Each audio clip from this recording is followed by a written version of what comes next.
AITA for pretending I didn't know my ex? I'm 29F, and if I had to describe myself, I'd probably say I'm the invisible woman.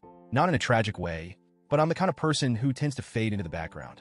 I'm a bit on the bigger side, which people politely call curvy or plus-sized, but I'm not exactly proud of it. I've always been the friend guys look through to see the girl behind me, the one who gives the good advice, but isn't the one anyone actually wants to date. That was until I met Shane. He was 27, tall, lean, and really handsome in that effortlessly cool kind of way. He's the kind of guy people just gravitate toward, a charmer with that perfect smile and this easygoing confidence that I could never seem to muster. When we met through mutual friends, he seemed like the kind of guy I'd never have a shot with. But he was surprisingly attentive, always finding reasons to talk to me. I fell fast and hard, and before I knew it, we were something, or at least I thought we were. But from the start, there was this catch. Our relationship had to be a secret. I remember our first real conversation about it. We were lying in my bed, just talking about our lives, dreams, and random nonsense. And I asked if he'd ever want to go public. He looked at me, then away, then back, and said, "I'm not ready. It's just a personal thing." And because I was scared of losing him, I didn't press. I didn't even tell my best friend, Sarah, because deep down, I feared what people would say. I feared they'd look at us and wonder why he was with me.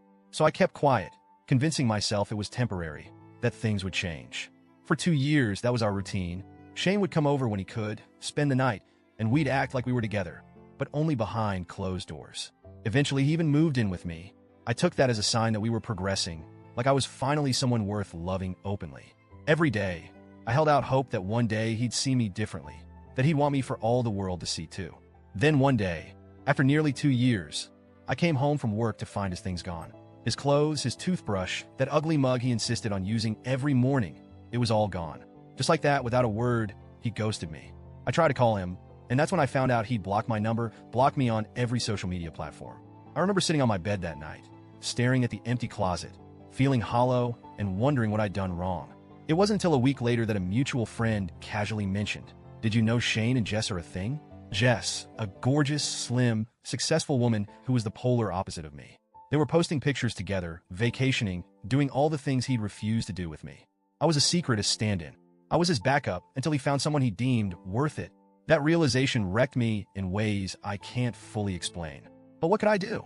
I tried to swallow the shame, the betrayal, and I buried it so deeply that no one would ever know. I went radio silent. I didn't tell my friends the truth, didn't even tell my family. To them, Shane and I simply drifted apart. The shame of it all was too much.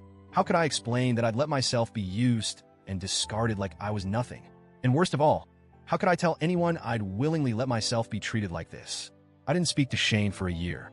I avoided places I thought he might be, put up every wall I could, and focused on rebuilding myself. It wasn't easy, and I'd be lying if I said I didn't still have days where I questioned my worth. I tried to tell myself I'd moved on. But then, a few weeks ago, I heard that Shane was supposed to marry Jess, but that the wedding was off because Jess had cheated on him. And if that wasn't enough, I found out his grandfather, who he was extremely close to, had passed away just last month. The news left me feeling so conflicted, hurt, satisfaction, anger, and maybe deep down even a bit of empathy. But I shoved it aside. I wanted to be done with him, with anything that reminded me of the past. And yet, life had other plans. Last night, I ran into him at the grocery store. It was surreal. I was in the cereal aisle, trying to choose between 2 brands, when someone walked up beside me. I looked up, and there he was just a few feet away, giving me that smile that used to make my heart flutter. "Hey, how have you been?" he said, like we were old friends catching up. I can't explain the mix of emotions that hit me all at once.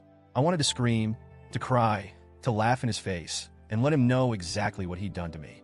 But somehow I kept it together. I forced a blank expression, took a deep breath, and said, "I'm sorry. Do I know you?" The look on his face was priceless. He looked confused, almost hurt, like he genuinely couldn't believe I wouldn't remember him. I didn't give him a chance to say anything else. I just turned and walked away, my heart pounding in my chest. For the first time since he'd left, I felt like I had control over my life. I felt like I was finally letting go. But today, I told a mutual friend about what happened. I expected her to understand, maybe even validate me. But she was horrified. She said I was being cruel and heartless, especially considering Shane's been through so much recently. That he just lost his grandfather, that his fiancée had cheated on him, and now he was going through a really tough time. She said I should have been kinder, or at least acknowledged him. And now I'm torn. Was I too harsh? Did I let my bitterness get the best of me? Part of me feels like he deserved it, that he had no right to casually act like nothing happened. But another part of me wonders if I was the villain in that moment, If I was petty for ignoring his pain just because he hurt me, I keep replaying it over and over, wondering if I should have been better, if maybe it was time to forgive and move on. But every time I think of forgiving him, I remember how it felt to be abandoned, to be treated like a secret.